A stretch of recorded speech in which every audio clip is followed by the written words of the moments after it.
소설 동의보감 제6화. 해가 치솟고 바다가 황금빛으로 바뀌다가 검풀은 제 빛깔로 돌아왔을 때 용천 땅은 이미 보이지 않았다. 가죽처럼 질긴 두 개의 크고 낡은 황포도대가 활시위처럼 팽팽하게 sak풍을 안고 있었다. 배를 이어깬 거대한 기둥감돛이 거세게 몰아치는 파도를 타넘으며 요란하게 삐걱거렸다. 천수백 리 그 먼 길 이불보따리 메고 허위허위 걸어갈 낭몽에 잔뜩 굳어있던 장번 사령놈이 육로가 해로로 변경되어 뱃전에 편안히 앉아서 가는 신세가 되자 서이포 주막에서 잽싸게 꿰찼던 술병과 짐 속에 마른 포를 꺼내놓고 허준의 턱 밑에 앉아 아양을 떨다가 말수족은 허준이 재미가 없는지 어느 사이 너 내 하며 친해진 선군들과 웃고 떠들며 가판 위로 사라져버렸다. 가판 밑 간마기도 없이 듬성듬성 기둥뿌리만 받친 넓은 곳간 속은 배에 생기고 난 후 온갖 이름의 물건들이 남기고 간 시큼한 냄새와 바닷물의 전짠 냄새가 범벅이 되어 그것만으로 속이 메스꺼릴 만한데도 다이는 용케 자세를 흐트러뜨리지 않고 버텼고 어머니는 배가 대동강 하구의 삼각파도에 휘몰린 어간부터 토기를 느끼는 눈치더니 기어이 이불보따리의 의지에 늘어져 눈을 뜨려 안았다. 용하게 참는구려. 배에 오른 후 허준이 아내에게 처음으로 말을 붙였다. 잠시 말없던 다이가 자리를 옮겨 허준의 곁으로 와 앉았다. 허준이 어깨를 안아주자 그 오른 어깨에 다이의 체중이 실려왔다. 배는 처음이요? 허준이 다시 물었을 때 그의 가슴 속에서 다이의 고개가 조그맣게 끄덕였다. 허준은 자신의 턱 밑에 있는 다이의 머릿결을 가만히 쓸었다. 어머니의 주장으로 머리는 올렸으나 아직 허준의 손으로 풀어본 적이 없는 그 머리에서 동백기름의 향기가 맡아졌다. 모든 게 꿈 같았다. 허준은 지금의 백길이 비천한 신분으로부터 새 세상을 향한 탈출이라는 감격보다 첫눈에 빠져들어 뒤돌아서자마자 그리움을 느낀 다이라는 이 여인과 부부가 되어 영원히 함께 있으리라는 감동이 더 컸다. 아까는 정말 견디지 못할 것 같았습니다. 아까 멀미에 괴로워하는 어머니의 등을 쓸어주던 아내의 하얀 손을 떠올렸던 허준이 다른 손으로 그 아내의 작은 손을 조용히 쥐었다. 난 바다를 좋아하는 성미요. 산이나 바다, 그 말없고 큰 걸 좋아하오. 다이가 또 작게 끄덕였다. 한때는 세상만사 있고 어부가 될 생각도 골똘히 한 적 있고. 아까 겪은 그런 큰 파도 치는 바다가 무섭지 아니합니까? 어찌 무섭지 않겠소.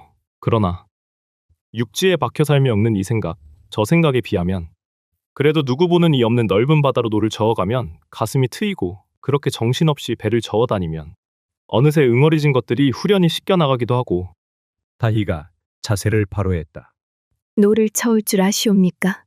지금도 그 생각을 하고 산음면으로가 아버님이 만나보라시는 그분을 만나 아무 방법이 아니 날 경우 내가 내세울 재주란 어느 강둑에서 노젓는 사공질이나 어디 바닷가 고기 잡는 일뿐이지 않는가 하고 때를 쓰듯이 부부가 됐소만. 그리고 고작 그런 재주뿐인 내가 미안한 노릇이나 춥고 배고르며 살게 하지 않을 자신은 있소. 허준을 향한 다이의 입가에 웃음이 어렸다. 제가 보기에 서방님은 강둑에서 한낱 사공 노릇이나 하거나 갯바위 뒤지며 고기나 잡을 그런 사람이 아닙니다. 또 장부의 꿈이 그래서는 아니 되는 일이고요. 무슨 소리요? 장부의 꿈이라니? 대답 대신 다이가 빤히 허준을 보았다. 서방님께서 말머리나 말꼬리에 걸핏하면 타고난 천한 신분 운운하시오나 국법으로 정한 신분은 어쩔 수 없다 해도 저희 부녀에게 보였던 남다른 의리나 그리고 그동안 과거까지 볼 양으로 글을 배우신 그 심지가 결코 그렇게 작은 사람으로 보이지 아니합니다. 허준이 웃었다. 과거를 볼 양으로 글 공부했다는 건 부풀린 얘기요. 10여 세. 아니 그보다 훨씬 이전부터 난 내가 어디까지 잘할 사람인가를 알고 있었고 그래도 손맛에 책을 치우지 못하고 노닥거린 건 어설픈 미련이지 앞날을 꾸려갈 무슨 준비는 아니었소. 다시 말을 하오만 내게는 다른 앞날이란 있을 수 없은즉. 없는 걸 있도록 하는 것이 사람의 힘이 올시다. 그리고 배를 고르니 헐벗느니 저에 대한 상심은 마소서.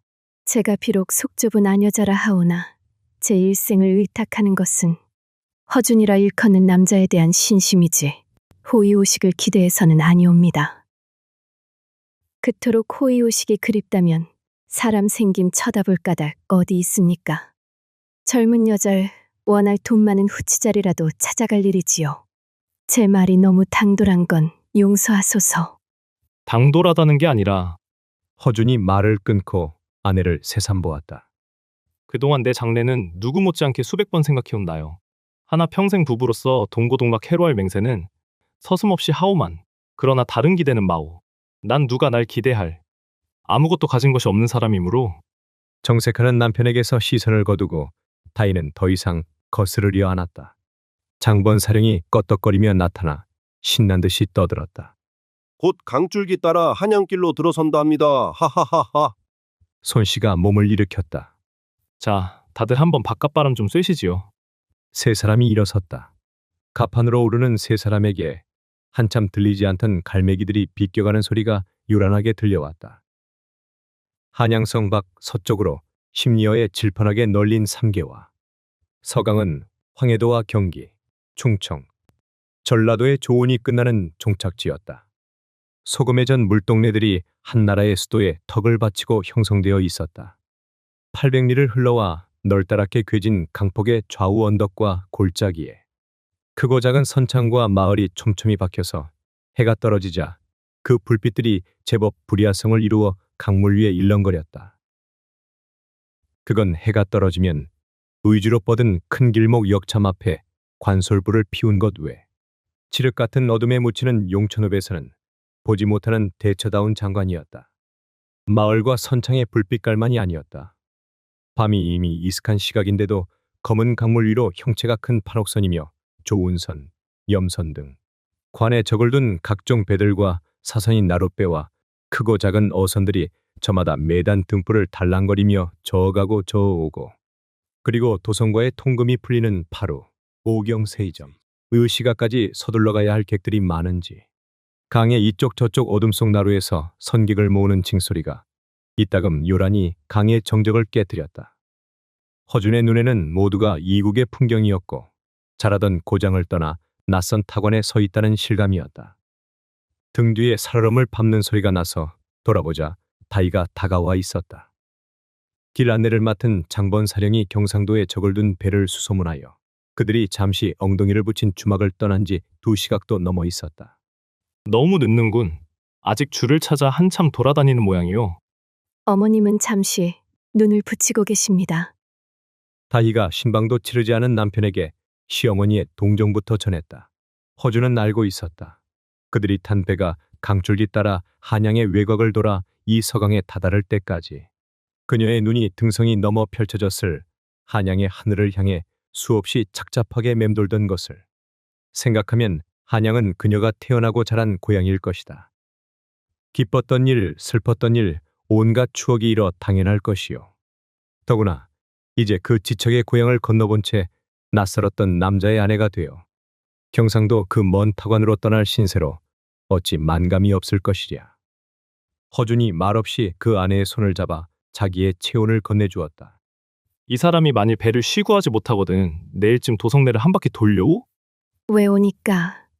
남편의 위로하는 말에 비해 그녀의 음성은 조용히 가라앉아 있었다. 허준이 아내를 돌아보았다. 도성 구경하시길 소원하시오니까.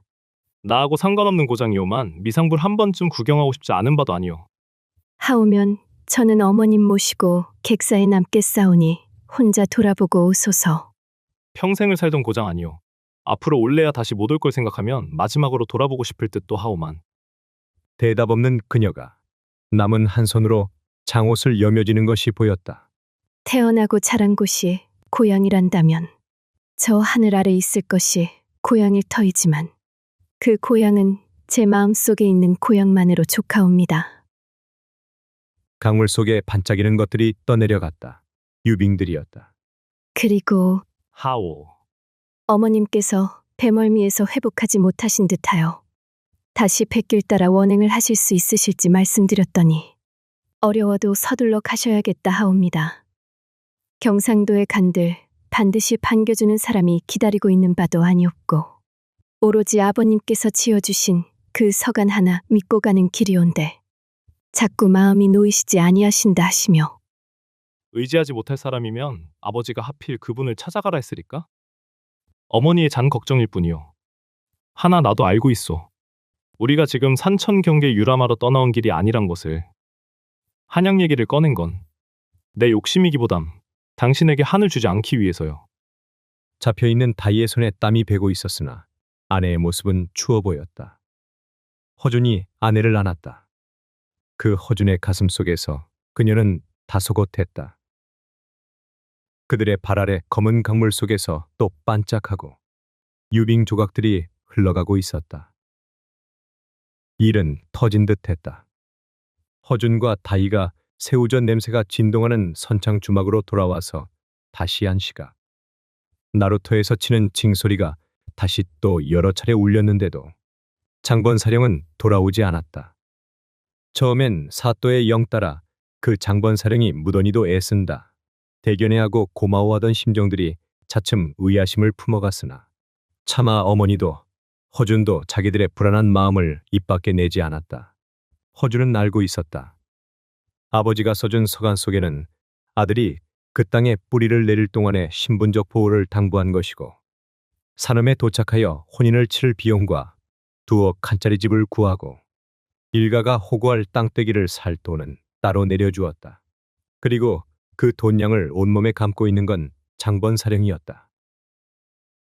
잠이 달아난 허준이 주막마당을 서성거리다가 다시 나루터 언덕으로 나갔을 때는 강변 여기저기에서 새벽닭들이 울어댔고 강 건너에서 나룻배가 서너 차례 건너왔다. 다이도 어머니도 초조한 모습으로 나타났고 날이 밝았다. 해가 솟고 선창은 법석을 더해갔으나 잇따라 건너오는 고룻배엔 끝내 장본 사령의 모습이 보이지 않았다. 안 오는 게다. 어디로 가버린 게야. 어머니가 목소리를 떨며 아들을 바라보았다. 그 짐작은 아까부터 하고 있었다. 허준의 목줄기에 힘줄이 자꾸만 뻗어났다. 어쩌면 좋으냐. 돌아올 사람이면 여태도록 안 나타날 리 있느냐. 더구나 한양에 지리는 손바닥 들여다보듯 안 오라 자처하던 사람인데. 허준의 눈이 충혈되어 있었다. 지난밤 한숨도 눈을 못 붙인 그 탓만이 아니었다. 그들 일행이 왜 떠나는지 너무도 잘 아는 자였다.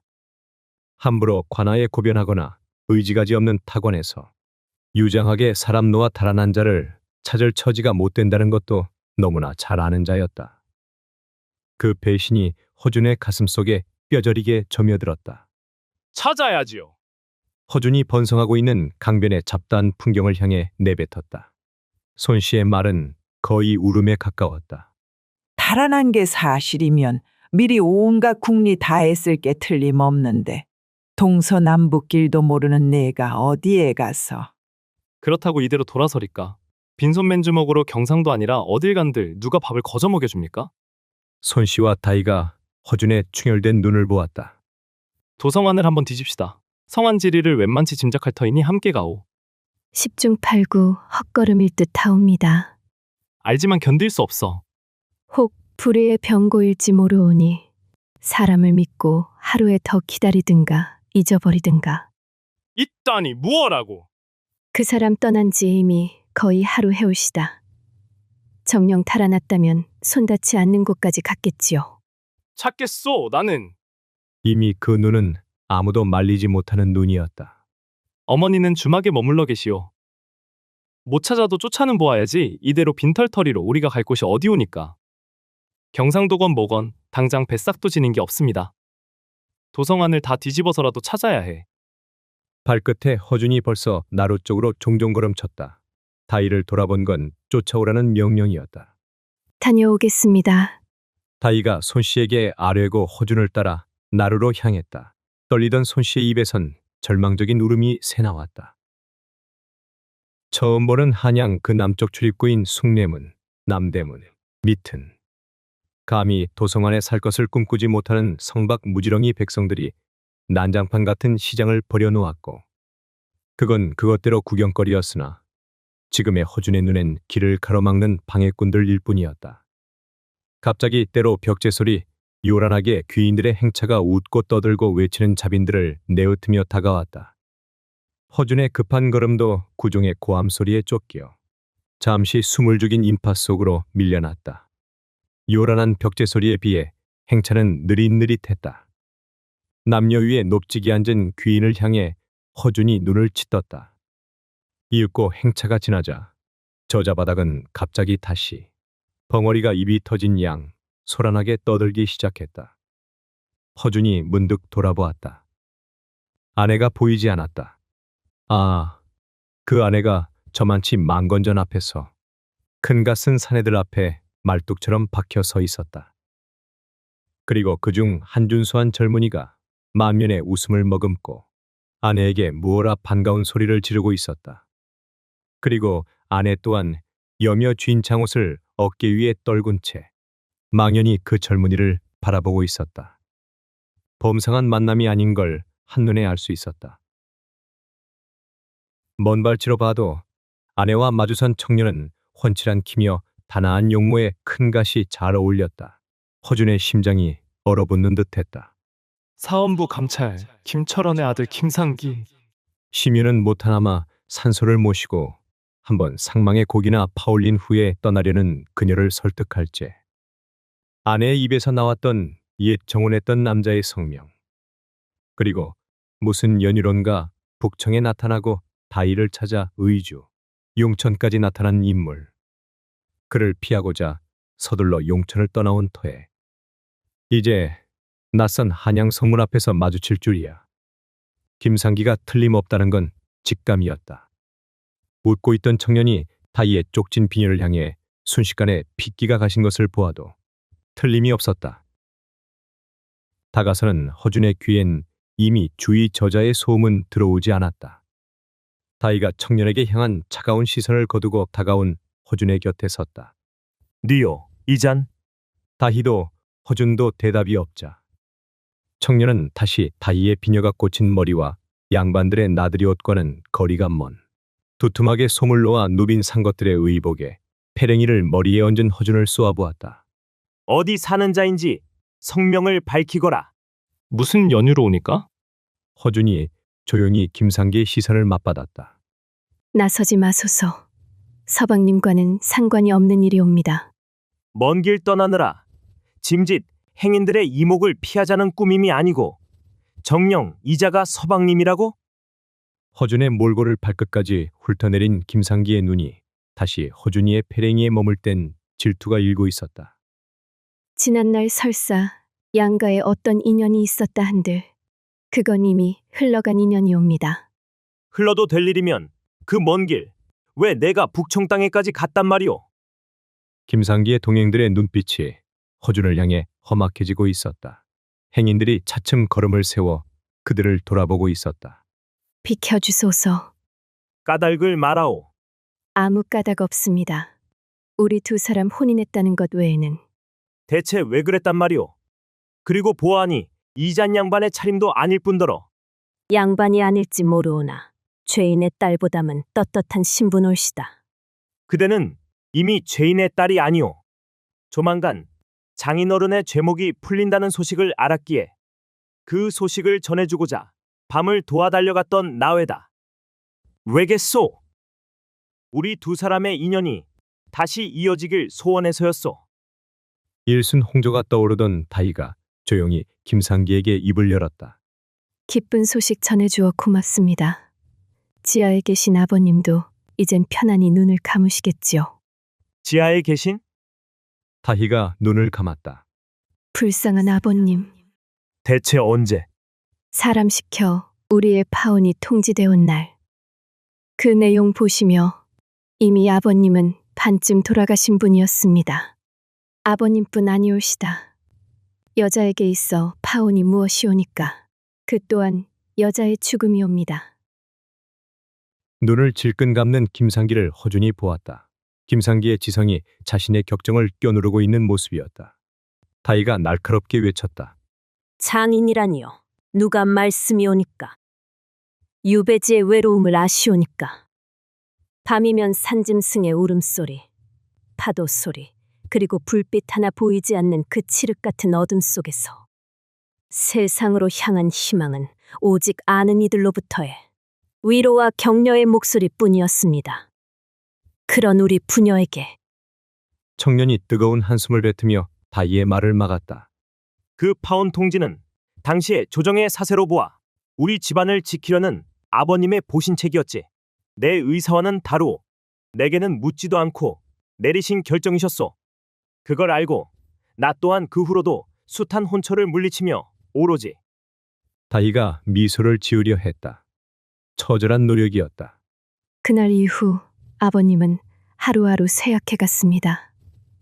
저 또한 하루하루 죽은 여자였습니다. 다이. 옛날의 다이는 죽었습니다. 그 차가운 반응을 안타까이 바라보던 김상기가 못 견딜 듯 소리쳤다. 그래서 우리는 끝났단 말이오? 난 그렇게 할 수 없소. 그 김상기를 무시하고 허준이 아내의 팔을 잡았다. 그리고 인파를 해치고 성문을 뒤로 했다. 김상기가 쫓아오며 다시 다이를 부르는 소리가 났으나 다이도 허준도 돌아보지 않았다. 서강, 그 오후에 햇살이 비낀 나루에 초주검이 되어 아들과 며느리를 기다리고 있던 손씨가 나룻배에서 내리는 부부를 향해 내달아왔으나 아들의 안색을 발견하자 말을 삼킨 채 자기의 명주 목도리를 벗어 발갛게 언 며느리의 손을 감싸주었다. 세 사람은 서로 더 이상 장본 사령을 입 밖에 내지 않았다. 부부 또한 중도에서 김상기를 만난 사실을 말하지 않았다. 오히려 손씨는 주막에 이르러 늦은 점심을 먹는 자리에서 뜻밖에도 한 뼘쯤 될 돈꾸러미를 내어 아들의 무릎맡에 밀어놓았다. 웬 돈 이오니까? 주인 안악에게 부탁하여 마침 지녔던 폐물을 없앴어. 폐물이라니요? 옛적에 사또께서 구해주신 건데 요긴하게 쓰인 셈이다. 허준이 더 묻지 않고 한참 그 돈을 내려다보다가 이윽고 몸에 지녔다. 손씨가 짐진 며느리에게 밝은 안색을 지었다. 앞으로 폐물 달고 살아갈 그런 신세일 수는 없을 게고. 아쉬운 대로 우선 산음까지 가닿으면 살 길이 열리지 않으리. 생고생을 하게 되었으나 참고 가야지 어쩌겠느냐. 말 끝에 손씨가 며느리의 손을 다독거렸다. 그 고마움을 느끼며 다이가 입을 열었다. 하옵고 그래. 이곳 서강은 황해도와 충청도, 전라도의 배만 닿는 곳이라 하옵고 경상도의 배는 여기서 세마장쯤 올라간 용산강에 닿는다 하옵니다.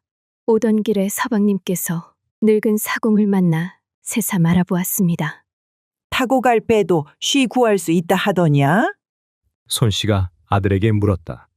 막 지난달에 강화의 손돌목에서 800섬 실은 쇠곡선이 난파했는데 익사자 중엔 남녀 선객도 다수 발견되어 논란이 일어나 특히 근자엔 조언에 대한 규칙이 엄중하다 하옵니다. 이에 각 조창마다 감관과 수은 판관들이 파속 나와 기찰하는 바람에 사사로운 행색으로 관선을 타고 가긴 쉬운 일이 아니라고 하옵니다. 경상도 고성까진 충청도의 안흥량과 전라도의 법성 포창을 거쳐야 하는데 만일 발각되면 군율로 다스린다던가요? 하면 해로로는 갈 길이 없단 말이냐? 세곡선 중에도 더러 관에 적을 두지 않은 사인의 배도 있다 하니 그런 배편을 찾아봐야겠지요. 그 배도 전라도 영산 포창까지만 가고 거기서 경상도 땅으로는 또 다른 배를 갈아타야 한다고 합니다만 노자는 그걸 가지고 되겠느냐? 흥정을 해봐야지요. 어쨌든 이 엄동에 일일이 육로로 갈 수는 없지 않습니까? 배멀미며 특히 어머님의 고생이 심할 줄 압니다만 하루속히 산음에까지 당도하는 길은 역시 백길이 빠르다 여기옵니다. 내 걱정은 염두에 두지 마라. 중도에 겪을 고생이 문제가 아니라 그나마 노자가 떨어지기 전에 하루속히 산음해가 닿는 길 택해야지. 미리 요기를 든든히 하시지요. 어쨌든 용산강으로 가서 배편을 수소문하겠습니다. 사흘 후 허준 일가는 경상도 마산포로 향하는 사선을 구해 타고 다시 바닷길로 나섰다. 각처와 장사꾼들과 행객들을 싣고 그리고 술주정이 심한 선주의 탓도 있고 하여 배는 삼도의 크고 작은 포구를 들르며 늑장을 부렸고 정작 허준 일가가 고성에 다다른 것은 용산강을 떠날 때 보였던 초승달이 금음달로 바뀐 때였다. 아들과 며느리를 격려코자 그 오랜 선창 생활과 배멀미에도 타박 없이 견디던 손씨는 새벽 안개 자욱한 고성 땅에 무태 내려섰을 때는 거의 탈진 상태였고, 어머니와 초췌한 아내를 좌우에 부축하여 내린 허준 또한 지칠 대로 지쳐 있었다. 한 가지 구원은 북극과 서해의 혹독한 추위가 남해의 다도해를 돌아오는 사이 사라지고 바닷가 방풍림 사이로 잡다한 꽃나무들이 마악 꽃망울을 터뜨리며 봄을 맞이하는 광경이었다. 소설 동의보감 제7화. 고성서 진주까지 60여리. 그 진주에서 산음까지는 다시 60여리를 가야 하리라는 말을 지리산을 드나들며 약종상을 한다는 늙은이로부터 전해들은 허준 일가는 그 객가 주막을 떠나 당일로 진주를 향해 길을 나섰다. 해로에 수십일씩 시달려온 몸들이라 지칠 대로 지쳐 있었으나 서강에서 어머니가 쥐어준 놀이개값은 뱃삭과 밥값을 떨고 다시 미투리와 집신을 갈아 신고 나니 겨우 한 양이 남았을 뿐이라 단 하루도 천연덕슬의 주막방에서 몸을 쉴 형편이 못 되었던 것이다. 첫날 60여리를 걸어 진주어간 어디서 주막을 정하고 내일은 새벽에 발정하여 해 안으로 목적지인 산음관하에 다 이젠 일가의 목줄이 된 아버지의 서찰을 현감에게 전하면 솟아날 길이 있으리라 믿지만 그 목적지까지 과연 몇 개의 나루를 건너야 할지, 그 나루에서마다 또박또박 치러야 하는 뱃삭도 한 양의 노자로는 불안했다. 내 고생이 정말 말이 아니로구나. 하나 하루길만 더 고생하면 큰 고생은 끝나지 않으리. 다음 날 아침 진주성 밖 두친나루의 주막에서 주모가 말아주는 국밥으로 요기를 때우고 떠날 준비를 할제 며느리가 아궁이에서 말려온 미투리를 받아 신으며 손씨가 치사의 말을 했다. 한양에서 김상기를 만났다는 일, 멀지 않아 가문이 회복될 것이라는 말을 배 안에서 전해들은 손씨는 자신들의 신분으로 과분한 집안의 며느리를 맞아 바라볼수록 대견한지 자주 그런 인사를 했다. 진주에서 산음으로 가는 길은 추웠다. 경상도와 전라도를 동서로 갈라 내리지른 지리산의 완강한 산세는 고성 바닷가에서 본 봄 기운과는 거리가 먼 아직 눈과 얼음을 뒤집어 쓴 찬겨울이었고, 그 줄기에서 뻗은 둔철산, 월명산, 보암산, 적지산 등이 잇따라 일행의 지친 걸음을 가로막았고, 인가도 없는 그 험준한 골짜기의 나루에선 사공들이 얼음을 깨며 백기를 트고 있었다. 벙어리처럼 안 입고 온 눈만 희번덕거리던 늙은 사공이 손씨가 뱃삭 대신 버선 두 켤레를 내놓자 갑자기 감지덕지하며 말을 걸어왔고, 목적지가 산음이라 이르자 또 하나 저 멀리 가로막은 산 이름이 유산이라는 것과 그 유산서 산음은 심리라고 일러주었다. 골이 깊으니 해가 짧았다. 사공이 허준의 짐 속에 서너 가지 옷가지들이 든 걸 눈치챈 듯 자꾸 헌옷가지라도 좋으니 팔아주기를 애걸했고, 그 운막 같은 집에 어렵게 사는 모습이 불쌍하여 허준이 솜누빈 옷 한 벌을 내주자 그 사공 부부는 애써 일행을 방으로 인도한 후 새삼 군부를 지피며 시래기국을 끓이기에 법석을 떨다가 밥 두 상을 차려내었고, 그 대접을 받고 허준들이 떠날 때는 해가 떨어지고 강바람 소리가 한결 스산했다. 유산을 넘자 사공이 배웅차 따라 나오며 누누이 일러주던 장선나루가 나타났고, 나루 건너에도 산음 현내의 불빛들이 가득히 널려 있었다. 한양까지 840리, 한양서 용천이 1100여리, 허우적 2000리를 찾아온 그 목적의 땅이 눈앞에 펼쳐 있었다. 저기가 산음울시다. 품 안에 둔 아버지의 서간을 확인하면서 허준이 읍내의 불빛이 가장 밀집한 지점을 향해 감개를 담아 말했다. 저쯤이 아마 관아인 듯 싶습니다. 허준이 다시 말을 잇자 자신의 고생은 젖혀놓고 손씨가 새삼 며느리의 손을 잡고 눈물겹게 웃음 지었고, 다이가 그 시어머니의 한 팔을 부축하며 허준의 뒤를 따랐다. 산음, 민호 360여 호, 인구 2200여. 논이 7분의 3으로 배합된 간전이 2000결. 조세를 세마는 논밭의 넓이의 단위로 1결은 100짐. 그 외롭고 한적한 내륙의 소읍은 적어도 허준에게 있어서는 그냥 낯선 고장이 아니라 자기의 제2의 인생을 살아갈 새 천지 새 세상이었다. 앞서가던 허준이 걸음을 세우고 뒤쫓아오는 아내와 어머니를 기다렸다. 오랜만에 그 얼굴에 희망이 터질 듯이 넘치고 있었다. 이곳을 떠난 지 오래라니 누가 말씀이요? 허준은 자기 귀를 의심했다. 전임 사또의 함자를 묻지 않았소. 전임 사또? 함자가 조상두라면 내가 모시던 분인데 모를 리 있소? 이미 두어 달 되었소이다. 벼슬 그만둔지. 그만둔 지 두어 달. 허준의 입속이 순식간에 메말라갔다. 그럼 지금 이곳에는 아니 계신단 말씀입니까? 당연하잖소. 벼슬 그만둔 사람이 궁벽진 땅에 못하러. 그만둔 까닭이 무엇이오니까?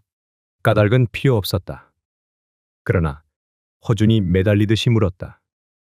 노모께서 병환이 위중하시어 돌아가시기 전에 자식의 돌이나 다하겠노라시며 벼슬을 버린 줄 아오만. 용천 땅이 어디 붙었는지 알 리 없으되 말로 듣던 평안도 그 멀고 먼 땅에서 찾아왔다가 허행을 한 허준을 산음현 이방은 동정을 담아 건너보았다. 대체 그분과는 어떤 연고오니까? 꼭 만나야 할 사람 올시다. 안 만나면 아니 되는. 그럼 다시 한양으로 가야지. 한양? 오는 길에 한양댁에 들르지 아니했었소? 이방이 그제야 좀 의아한 투로 허준을 보았다. 허준은 입이 떨어지지 않았다. 절망이었다. 새 옷 꺼내 주막에서 다림이 빌어다려주며 희망에 차있던 어머니와 문 밖까지 따라 나서던 아내의 모습이 떠올랐다. 허준의 무릎이 떨려왔다. 오금이 떨어지지 않았다. 일어서 나간들 갈 곳이 없었다. 보아하니 무척 간절한 사연인 듯 하오만 한양댁을 모르시오? 허준의 귀엔 다 들리지 않았다. 다시 한양에 갈 기력은 없었다. 한양에 살기 위하여 용천을 떠나온 것이 아니었다. 자기의 신분으론 한양에서 자유와 새 천지를 찾을 수 있을 리 만무인 걸 알고 있었다. 자기의 희망은 이 산음뿐이었다. 용천서 한양까지, 한양서 다시 고성까지, 고성서 다시 여기까지 그 험한 물길과 첩첩한 산을 넘어오면서 그 길이 험하고 첩첩할수록 허준은 이 세상으로부터 그만큼 멀어진다는 해방감을 느꼈다. 다른 일도 아닌 신분의 탈출이 아닌가. 이 지독한 흉년을 기와로 평생 쫓아다닐 천민의 딱지를 떼어던지고 타도로 유랑하는 유민으로 탈바꿈하여 이 땅에 뿌리를 박아 농사지으며 자식 낳아 기르는 최소한 사람다운 자격, 그 양민이 되련다는 꿈이 소리내어 무너져 내리고 있었다. 처음 찾아들 째 사또를 뵈러 왔노란 말에 제법 은근히 행랑으로 안내했던 이방이 이젠 행랑 문턱을 쓰러질 듯이 넘어가는 허준을 측은한 눈으로 바라보았다. 전임 사또가 혹 생부인지도 모르지? 어디다 몰래 싸질러 놨던? 처음 인사를 당겼을 때의 허준의 성씨를 깜빡 잊고 이방이 허준의 절망을 멋대로 해석하는 말을 뇌까렸다. 저만큼 주막의 돌각담이 보이는 곳에서 허준은 걸음을 세웠다. 화토불을 뒤집어 쓴 듯이 머릿속이 뜨거웠다. 주막방에 앉아 하회를 기다리는 어머니와 다이에게 무슨 말로 이 사실을 알릴 것인가 아득했다. 허준은 주막담을 지나쳐 아무데로나 걷기 시작했다. 산속 소읍은 특별하게 바쁜 생업의 광경이 보이지 않고 사람들의 걸음이 한가로웠다. 집집마다 산에서 캔 약재 건조장이 마당을 차지하고 있는 것이 특이할 뿐 고을은 외래객인 허준의 절망과는 아무 상관없이 평화로웠다. 바람은 차가워도 겨울의 얼음은 녹고 있는 듯 안악들이 빨갛게 언 손으로 물방망이를 두들겨대는 소리가 개울을 따라 한참 따라왔다. 도망칠 길은 없어. 허준이 걸음을 세우며 자신에게 일렀다.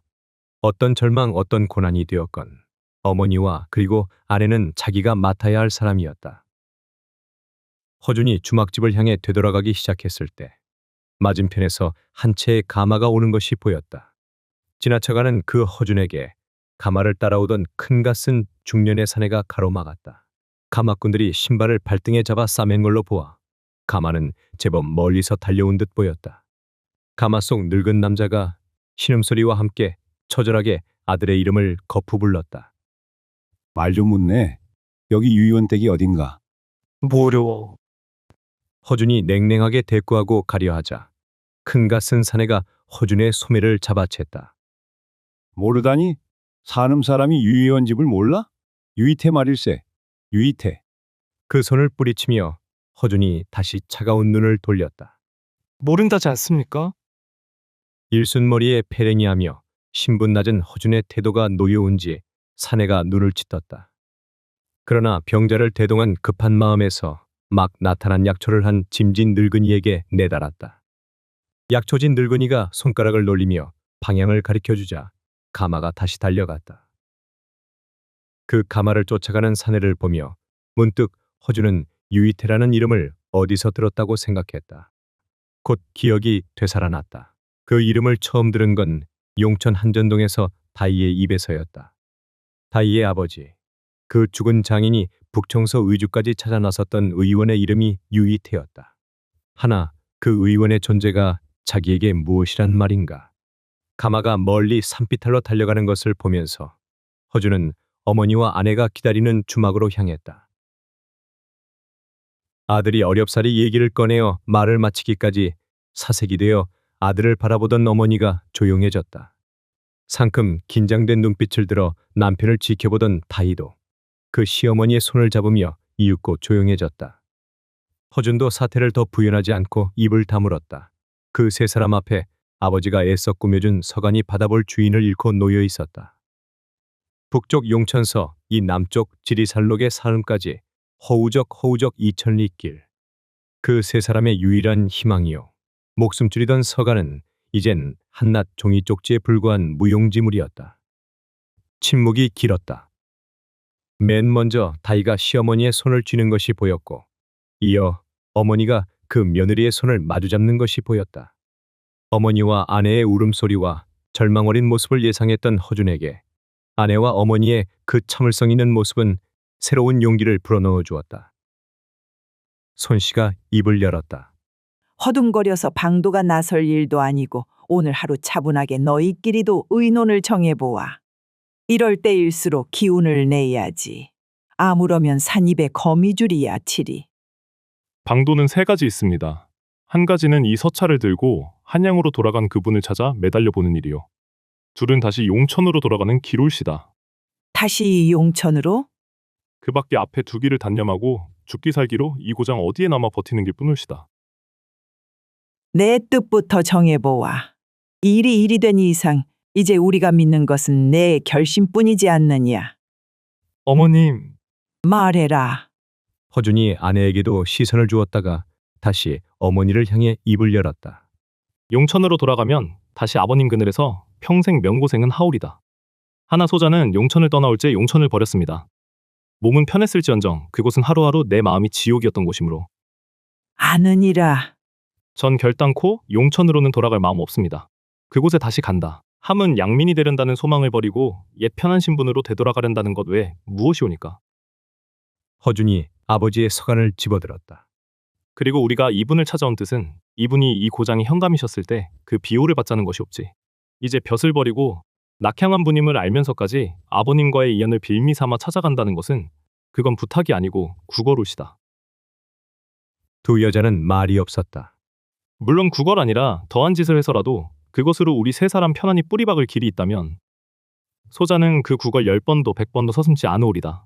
하나 애초부터 방법이 없는 이에게 무릎 꿇고 머리 조아려 노자나 동정받는 그런 구걸만은 제가 원하는 바가 아니올시다. 남편의 말 속에 힘이 불어난 것을 깨달은 다희가 몰래 안도의 숨을 쉬었다. 소자는 죽는 한이 있더라도 다시 옛날로 돌아갈 생각은 없습니다. 허울 좋은 용천 사또의 자제로 사느니 차라리 산비탈의 운막을 파고 촉은 목피로 연명하며 들짐승처럼 살지언정. 내 남은 인생 천민이다. 앙반이다. 또 무엇이다. 그런 세상 떠나 자유로이 사는 게 소원울시다. 손씨의 입가에 잔잔한 웃음이 피어올랐다. 애미도 산비탈 운막 아니라 더한 곳에 살지라도 내가 하늘 아래 거리낌 없는 신분으로 사는 모습을 보는 게 소원이다. 하나 우리 모자의 뜻은 그렇다 할지라도 평생 고생이라고는 모르고 자랐을 이 아이는 어찌하느냐. 허준이 다희를 돌아보았다. 다희가 입을 열었다. 제 짐 속에 꾸며놓고 아직 입지 않은 두어 가지 옷가지가 있습니다. 그걸 팔아 좀 더 생각을 가다듬을 여유를 지니소서. 고마운 말이나 이곳에 남기로 작정한다면 급한 것은 호구지책이 아니라 신분상의 보장을 받는 일이오. 신분의 보장이라 하오면 어느 고장에 간들 타관 사람이 찾아들면 무슨 죄를 짓고 숨어다니는 인간이 아닌가 의당 관원으로부터의 신문과 추궁이 있게 마련이고 거기에 대처할 길은 어떤 신분으로 어디에 살다가 왜 왔노라?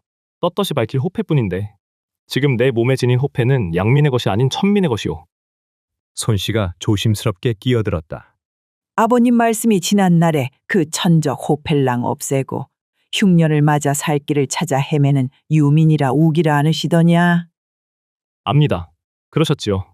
그래서 흉년이 심하여 호구가 빈 고장에 숨어 들어가 한사코 우기고 버티면 유민을 많이 낸 관장은 조정의 문책을 받기 마련이라. 그걸 겁낸 관장들이 타처에서 흘러드는 유민을 잡아다가 자기의 분해에 억지로 안주시키고 새 호패를 발급한다는데 지금 내가 믿을 건 그 요행수일 뿐 올시다. 다희가 새 긴장을 느끼며 남편을 바라보았다. 물론 그 요행수도 발급받을 때 둘러댄 거짓말이 드러나면 죽음으로 돌아올지도 모르는 일이오만. 죽음이라니요? 다희가 재차 물었다. 요행수로 호패를 발급받아도 뒤가 드러나면 죽음이라니. 그토록 두려운 것이면 왜 애써 그걸 가지려 하시오니까. 그나마 양민의 것을 갖지 않으면 난 죽도록 천민일 수밖에 없으므로. 그래서 목숨을 걸면서까지 오니까. 내가 목숨을 걸지 않으면 장차 우리가 낳을 아이도 영원히 천민의 굴레를 벗어나지 못하오. 당대의 자식뿐이 아니오. 그 자식이 낳은 아이, 그 아이가 낳은 그 다음 아이, 다시 또 그 다음 아이. 대대손손 천민이오. 그게 가슴 아프다면 자식을 낳지 말든가 정해진 대로 천하게 살든가. 허준은 떠는 아내를 보았다. 허나 허준은 동정하지 않았다. 아마 몰랐을 것이다. 벗으려 해도 벗을 길 없는 천민들의 신분의 제약까지는. 손씨가 눈물을 감추며 방을 나섰다. 방문이 닫혔다.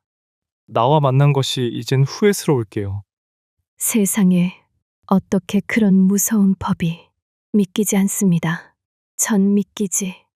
자기가 낳은 자식들이 대대손손 남의 종살이를 한다는 걸 알면서도 왜 세상 천 것들은 미치고 날뛰지 않는지 혼자 날뛰는 내가 의아하오? 다희가 그 허준의 가슴에 뛰어들어 오히려 남편을 쓸어안았다. 당시의 신분법, 당시의 신분에 관한 천민들의 원한이 얼마나 사무쳤는가를 알리는 사건이 있으니 임진왜란 당시 왜군 15만이 한양을 덮치자 도성 내의 노예와 천민들이 들고 일어나 외병보다 앞질러 대궐로 달렸고 제일 먼저 전국 천민과 노예들의 문건을 쌓아놓은 장례원과 그걸 관장하는 형조를 불질렀다. 그리고 그 불길이 번져 마침내 대궐도 잿더미로 바뀐 것이었다. 그러나 그 임진왜란은 지금의 파랗고 허준이 선조의 어이로서 동의보감 찬집에 전념할 때인 장차 24년 후의 얘기이다. 포옹을 푼 다희가 남편의 보잘것없는 호패를 집어 가슴에 안고 외쳤다. 이까짓 나무토막, 이까짓 호패가 한참 무엇이기에. 그 다희를 이번에는 허준이 안았다. 본래 호패이나 일명 호패. 애초 고려의 공민왕 때부터 원의 제도를 모방하여 실시된 것이지만 조선 왕조에 이르러 그 사용이 본격화되었는데 그 목적은 나라안 호구 및 군정을 파악하고 아울러 백성의 직업과 계급을 구분함과 동시에 백성들이 타도로 임에 유동하는 것을 방지코자 제도화된 철의 규율이 이것이었다. 조선의 제3대 임금 태종 13년 9월부터 실시된 이 신분 규정법은 나라안 16세 이상의 모든 신분의 남자는 너나 없이 소지해야 했던 것으로 길이 세치 7푼, 폭 한치 3푼, 두께 2푼으로 된 것으로 그 겉면에는 관원은 관직, 성명, 거주지 등을 적었으며 서인은 그 인적사항 후에 그 뒷면에 얼굴빛, 수염의 유무를 적었고 공사천 노비의 경우는 위의 내용 외에 다시 더 주인의 성명과 나이와 신장을 추가로 적은 세밀한 것이었다. 또 그 시행에 있어서 내용의 위조자는 사형, 소지하지 않고 다니는 자와 남의 것을 훔쳐서 사칭한 자, 또한 제서유의율의 의거 사형, 빌려차는 자나 빌려준 자는 누정률의 적용, 장일백의 3년간 도형에 처하는 등 본인이 죽어 호패를 반납하기 전까지는 신분에 고하간 그 누구도 한시도 떼어놓을 수 없는 것이었다. 문득 다희에게도 그 호패의 기억이 떠올랐다. 용천 그 산빛 아래서 관뚜껑을 열고 형방이 아버지의 시신에서 어김없이 거두어가던 황양목, 그 아버지의 손때가 묻은 호패는 사품 이상의 양반관원이 지닌 것이요. 지금 남편이 움켜쥐고 있는 호패는 잡목으로 깎아 만든, 그러나 관의 육중한 철인이 찍힌 것이었다. 다이의 가슴이 찢길 듯이 아파왔다. 남편의 호패에 찍힌 철인이 그걸 찍을 때에 벌겋게 단 것으로 바뀌어 자신의 맨살 위로 박혀오는 아픔이었다. 요행이 들키지만 않는다면 다희가 다시 기도하듯이 마음속에 남편의 행운을 빌었을 때 방밖에 두런거리는 소리가 났고, 놀라 돌아보았을 때 기척도 없이 문을 벌컥 열며 방문 앞에 나타난 건 전임 현관이 낙향했음을 알려주던 그 이방이었다. 그리고 그 이방 뒤로 험상궂은 관졸 셋이 따라와 있었다. 소설 동의보감 제8화. 이방을 따라 나타난 험상궂은 사내는 인상과는 달리 허준에게는 뜻밖에도 반가워해야 할 사람이었다.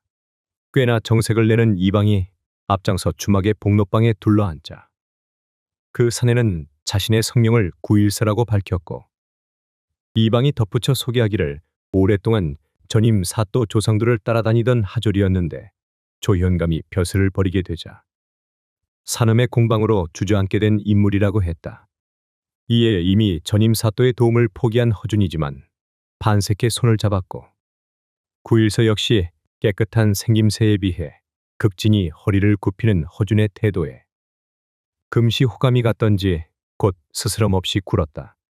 곧 허준은 천추림은 감추고 자신은 전임 사또 조연감과 막역한 친분이 있는 용천 현감 허륜의 서출로서 새 세상을 찾아 솔가하여 이곳까지 왔노란 소개와 함께 아버지의 친서를 내놓자 구일서 또한 면전에 조연감의 심부름으로 용천도 다녀온 일이 있었다는 의외의 말과 함께 소리쳐 중노미를 불러 술상을 청한 후 가득 술잔을 권해왔다.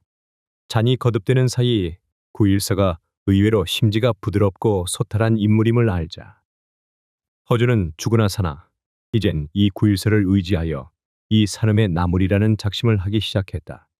오지의 한낱 공방이 신분에 관한 커다란 죄를 안고 있는 허준을 비호할 무슨 큰 힘이 되랴마는 이 낯선 고장, 지푸라기라도 잡고 의지하려는 외로운 허준의 처지에서 구일서의 존재는 장차 비비고 딛고 설 커다란 언덕만큼이나 미더운 존재로 비친 것이다.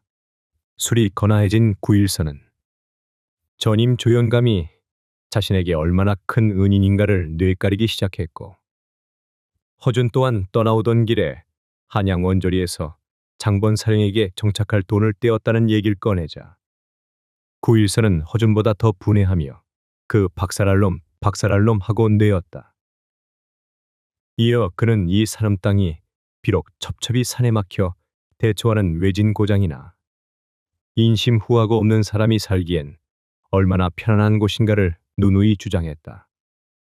없는 사람이 살기에 편안한 곳이란 어떤 뜻이오니까? 허준이 자기의 말을 귀담아 듣는 눈치이자 구일서는 기분이 좋다는 듯이 껄껄 웃음부터 터뜨리며 말을 이었다. 본시 이 산음 땅에는 한 가지 전해오는 말이 있습지요. 사람만 게으르지 않다면 가뭄이나 홍수에 관계없이 이 산음 땅에 빈손으로 들어온 사람도 3년만 꿈지럭거리면 3년 먹을 걸 들고 나간다는 것이 그것 올시다. 오면서 살펴보니 논밭대기 넓지 않고 큰 물산이 움직이는 고장같이는 아니하오만? 굳이 농사를 지어야 사는 게 아닙지요. 이 고장의 특사는 보혈에 좋다는 당귀, 해수, 갈증 따위의 특효라는 오미자, 그리고 인삼 등인데 인삼은 굳이 이 고장 것을 내세우진 않으나 당귀, 오미자는 그 약효가 뛰어나 이 고장 것이 금세를 타지방의 것보다 세 곱절이나 받는 최상품 입지요. 약초. 허준이 뇌자 아, 코앞이 지리산인데. 지리산이야. 어디로 도망갑니까?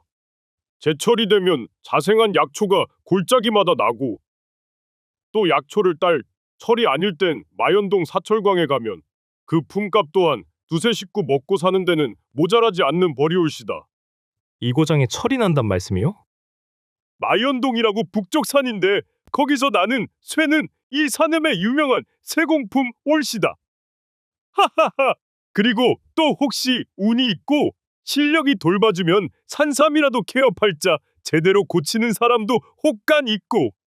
산삼을 캐는 엄청난 행운까지야 바랄 수 있으랴마는 약초꾼이나 사철광의 노동 그 어느 쪽도 빈주먹분인 허준이에겐 못할 바 아니라는 생각이 들었다. 그때 늙은 주모가 손수 새 술상을 들고 나타났다. 뭔가? 구일서가 묻자 아랫방에 유해 계시는 이 손님의 어머님께서 따로 술상 보아 들여놓아 주라시기에 봐왔어. 무엇이 흡족한지 연신 희죽거리며 주모가 지금까지 먹던 술상과는 격이 다른 깔끔한 새 안주와 새 술병을 눈짓했다. 자당께서 아랫방에 계십니까요?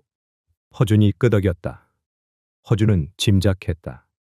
신분에 관한 근심이 태산 같던 터에 느닷없이 닥친 관원들이 불안하지 않을 리 없는 어머니와 다이가 아마도 이 복록방의 화제를 엿들었을 게고 그러나 뜻밖의 은혜로운 사람임을 알고 인사의 술상을 들여보냈을 것이다. 그 술상을 비우며 구일서는 다시 허준의 신상을 제1처럼 근심하다가 당장 오갈 때가 마땅찮으면 자기 집 뒷곁 허드렛방을 하나 치워 자리가 잡히기까지 임시로 거처하면 어떠냐고 제의했다. 놀란 허준에게 구일서는 자기는 상처한 후 새로 맞은 아내와 그 아내에게서 난 아직 젖먹이 아이와 눈이 어두운 노모가 한 사람 있노라 부연하며 사뭇 진정이었다. 그날 밤 허준의 운명에 상징적인 하나의 사건이 일어났다. 허준과 유이태의 만남이 그것이다. 그 전말은 이랬다. 허준과의 작별이 아쉬운지 중노미를 시켜 몇 번 관아의 동정을 전해 듣던 구일서가 이윽고 자리를 일어나 오늘은 직숙이라 집에 돌아가지 못하나 내일 일이 끝나 집에 돌아가는 길로 당장 자기네 뒷곁방을 비워두겠노라.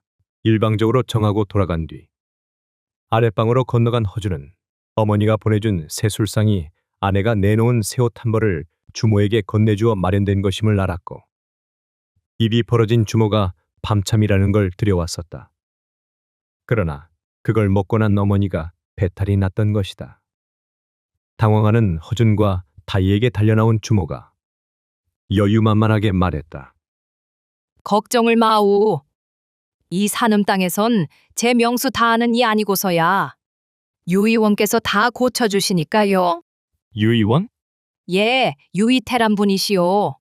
유이태, 괴로워하는 손실을 부축해 섰던 다이가 문득 되뇌며 기억을 되살렸다. 귀양의 땅 북청서 의주까지 아버지가 필사적으로 찾아 나섰던 인물의 이름이 유이태였지 않은가. 다이의 의문을 무시하고 주모가 중노미에게 소리쳤다. 아, 뭐래요? 어서 앞장서 댕겨오지. 그제야 중노미가 주막집 마루 기둥에 매달렸던 주자 쓰인 사방등을 들고 서둘렀고 허준도 그 등불 따라 어머니를 들추업고 달렸다. 그 뒤로 다이도 쫓아나섰다. 유이태의 집은 마을과는 멀리 떨어져 읍내 불빛이 구워배는 산비탈 제법 높직한 언덕배기에 위치해 있었다. 보통 의원댁하곤 다른 의원댁올시다. 지난날 아버님이 그토록 만나고자 소원하시던 것도 무언가 짐작이 갑니다. 마당과 마루에 몰려있는 사람들을 보고 곱게 차례를 지키기에는 틀렸다고 중얼대던 중노미가 누굴 찾아 사라진 후 다이가 남편의 어깨 곁으로 다가서며 조용히 한 말이었다.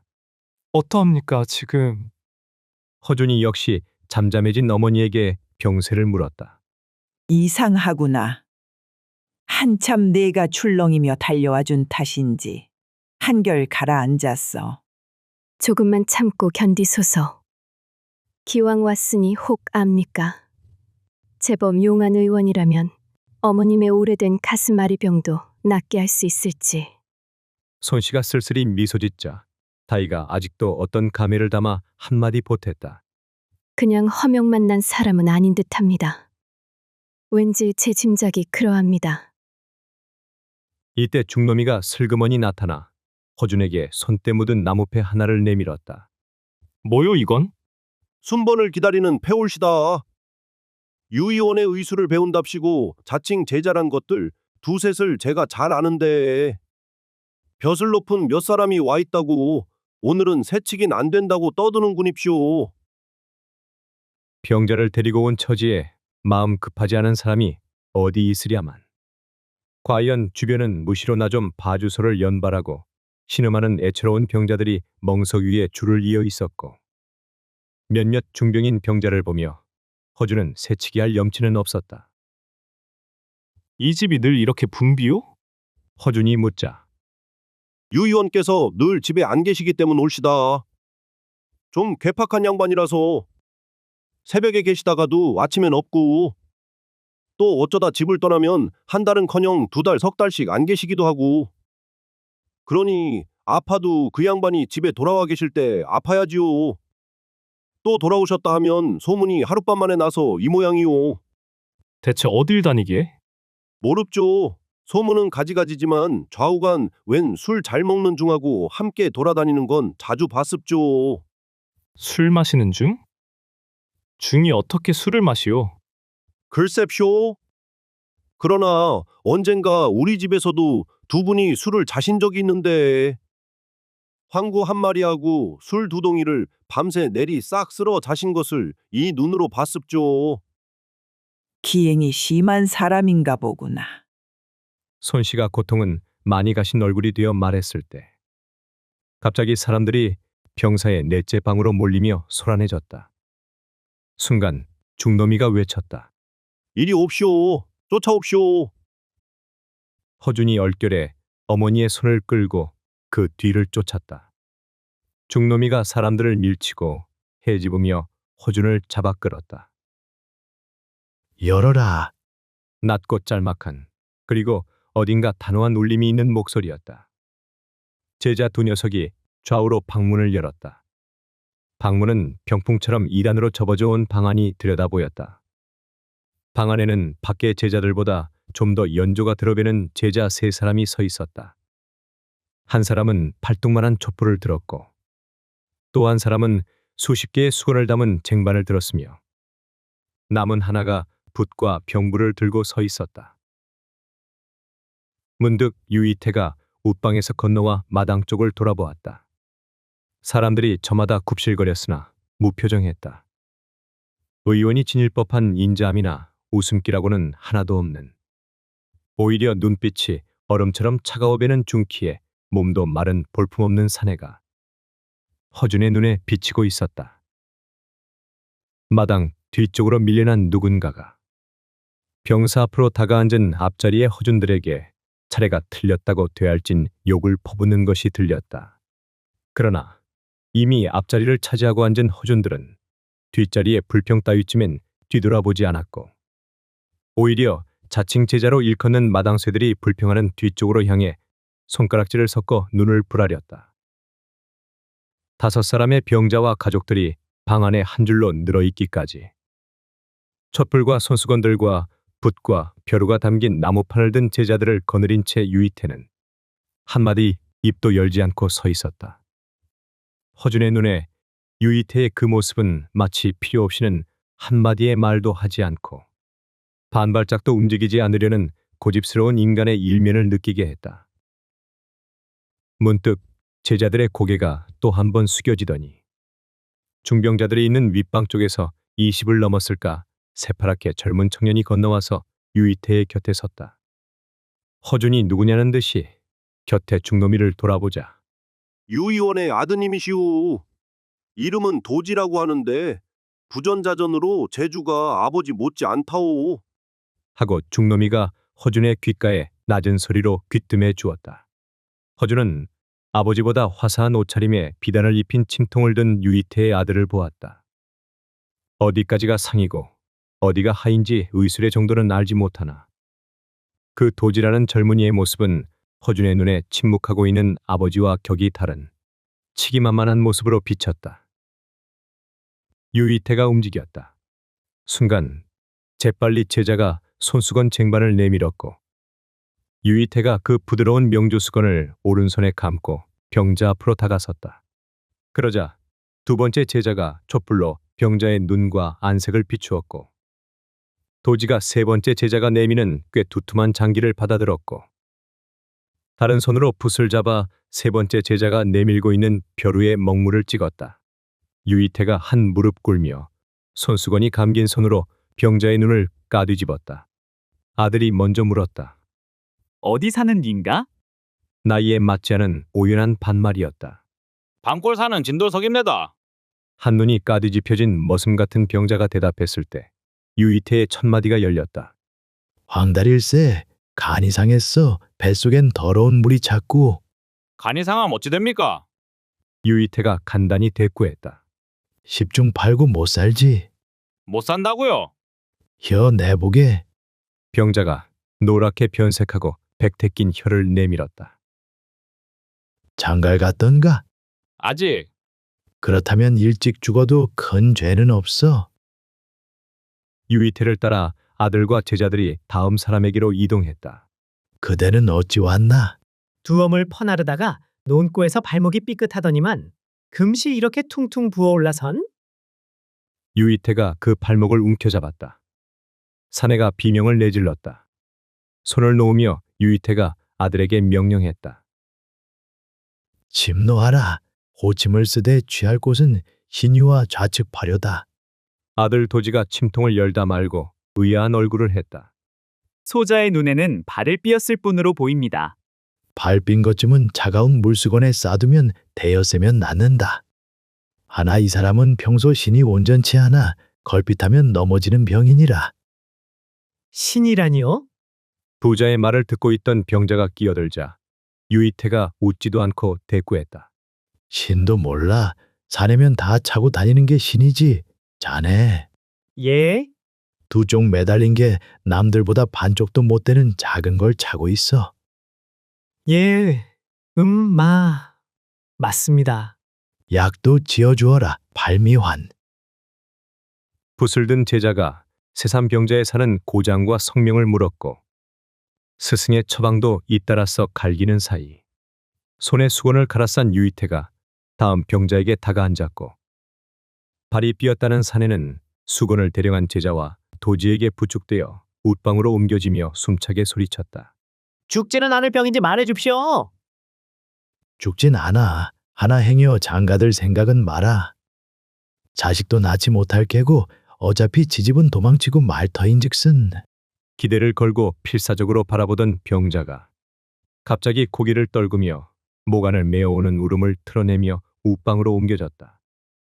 허준이 감탄과 신비함을 느끼며 마른 침을 삼키자 곁에서 함께 유이태를 주시하던 다이가 속삭였다.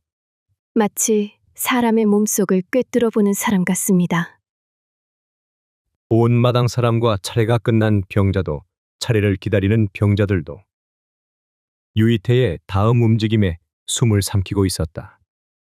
다음 병자의 맥을 짚던 유이태가 이번에는 말도 없이 일어섰다. 내겐 왜 말이 없는가? 큰가 쓰고 양반의 위엄은 차렸으나 푸르댕댕한 늙은이가 허세를 했다. 돌아보는 유이태의 눈이 동정도 없이 차가웠다. 송장이 걸어 들어왔어. 무어라. 송장이라니 누가? 병자를 부축해서 함께 방으로 들어왔던 큰가 쓴 일행들이 벌떡벌떡 몸을 일으켰다. 송장? 백약이 무효인 듯 하외다. 돌아가 자손들에게 물려줄 말들이나 꾸며주시오. 다음 사람을 들여보내거라. 떨던 병자가 돌연 손가락질하며 고함쳤다. 네, 이놈. 두 눈 시퍼렇게 뜬 날더러 송장이라니. 이놈, 어서 내 병 고쳐라. 차근차근 다시 진맥이라도 해.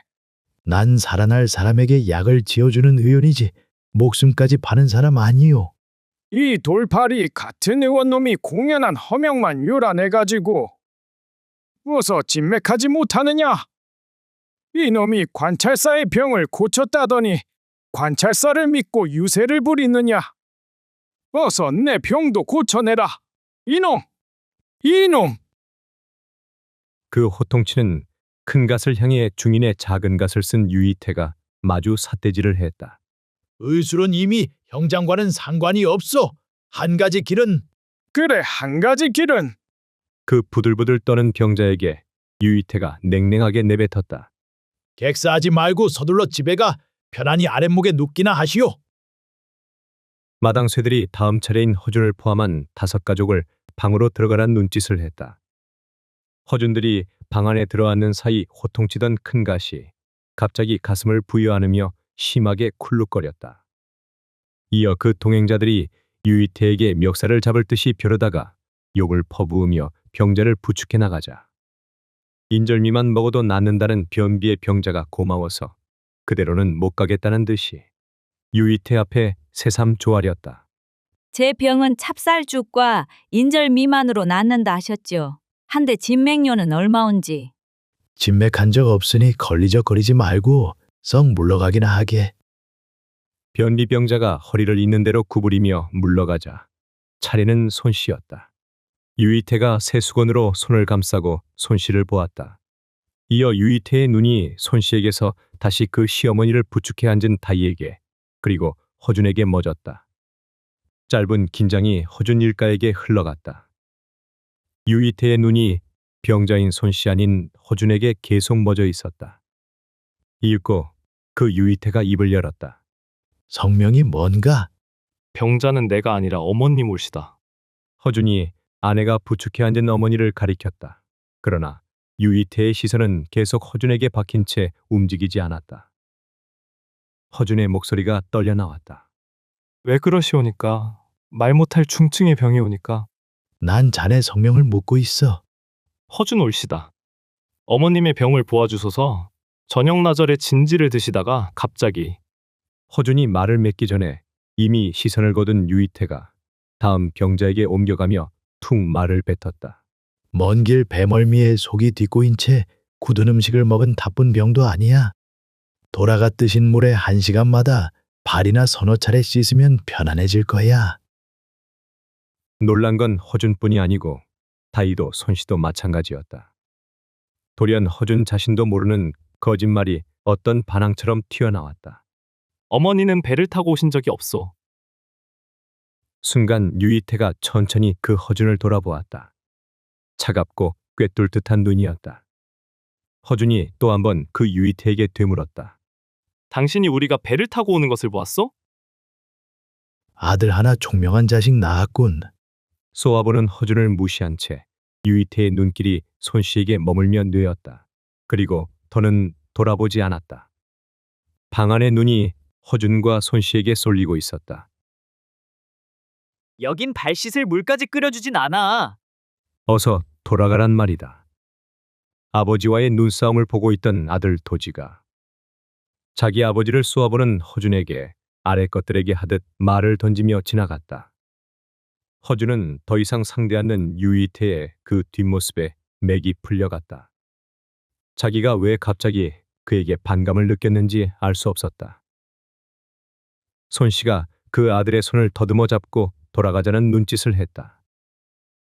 언제 나타났는지 방문 밖에 구일서가 서 있었고 허준과 시선이 마주치자 무언가 좋은 일이 있는지 빨리 나오라고 손짓했다.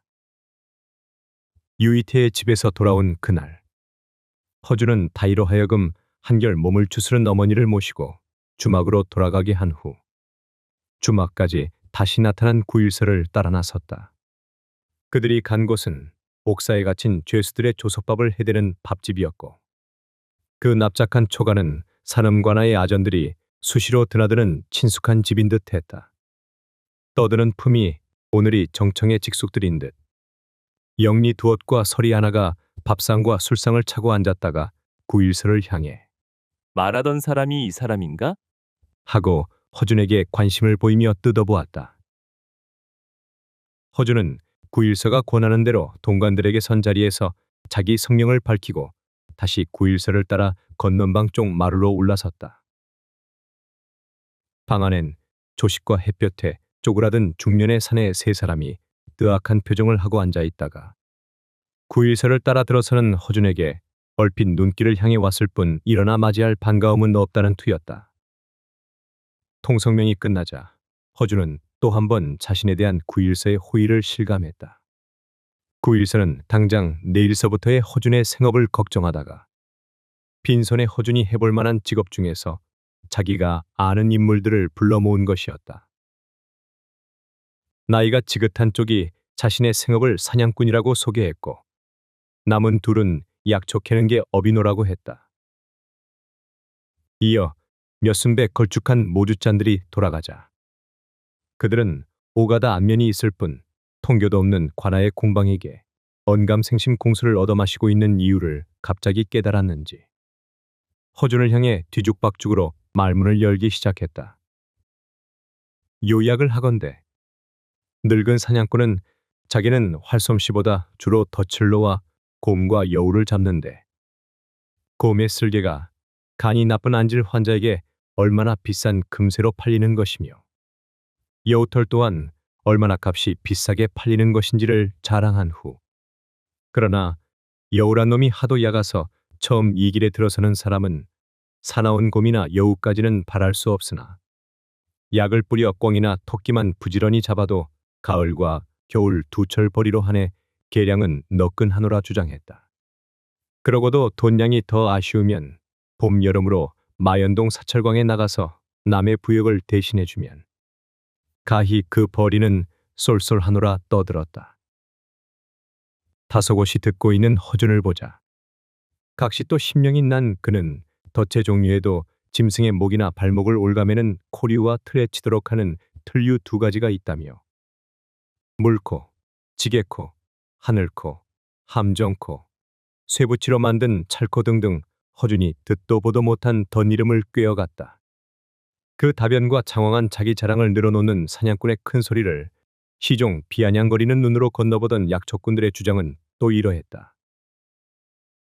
그들의 주장인즉 아무리 살자고 하는 노릇이지만 왜 하필 살아있는 짐승을 무작스레 살생하여 생업을 삼을까 보냐며 그건 온갖 짐승을 키우시는 산신령의 노여움을 건드리는 일이노라. 사냥꾼의 비위를 건드리고 나서 약초 따고 캐는 일이야말로 물려받은 땅뜨기 한 뼘도 못 가진 자들에게는 가장 쉽게 해볼 만한 생업이라고 역설했다.